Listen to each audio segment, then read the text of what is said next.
తెలుగువారి ఆరాధ్య దైవం అన్న నందమూరి తారక రామారావు గారి సంక్షేమ స్ఫూర్తిని ఆదర్శంగా తీసుకుని చంద్రబాబు నాయుడు గారి సారథ్యంలోని ఏపీ ప్రభుత్వం నేడు అనేక సంక్షేమ పథకాలను అమలు చేస్తుంది.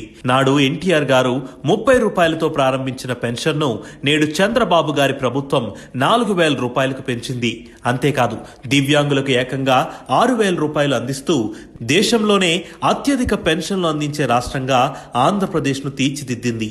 పేదవాడి ఆకలి తీర్చాలనే అన్నగారి ఆశయానికి అనుగుణంగా నేటికి 2 రూపాయలకే కిలో బియ్యం పథకాన్ని ప్రభుత్వం కొనసాగిస్తుంది. అన్నార్తుల ఆకలి తీర్చడానికి అన్న ఎన్టీఆర్ గారి పేరుతో కేవలం 5 రూపాయలకే అన్నా క్యాంటీన్లను ప్రారంభించి రోజుకు 3 లక్షల మందికి పైగా ఆకలి తీరుస్తుంది.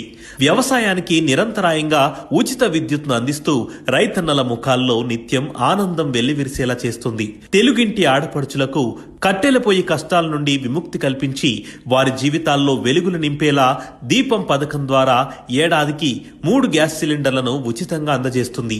ఎన్టీఆర్ గృహ నిర్మాణం పథకం పేరుతో వేలాది కుటుంబాలకు సొంత ఇళ్లను నిర్మిస్తూ వారి చిరకాల స్వప్నాన్ని నెరవేరుస్తుంది చంద్రబాబు గారి ప్రభుత్వం. ఎన్టీఆర్ వైద్య సేవ పథకం ద్వారా ఆసుపత్రులలో మెరుగైన సౌకర్యాలను అందించి ఆరోగ్యం అందరి ముంగిటికి చేరేలా చేస్తుంది. అలాగే సాగునీటి ప్రాజెక్టుల నిర్మాణంతో బీడు భూములను సారవంతం చేసి రైతుల మడుల్లో జలసిరులు పారేలా చేస్తుంది చంద్రబాబు గారి ప్రభుత్వం. నేటి చంద్రబాబు నాయకత్వంలోని ఆంధ్రప్రదేశ్ ప్రభుత్వం పేదల సమగ్రాభివృద్ధికి బాటలు వేస్తూనే ఉంది. Download share chat.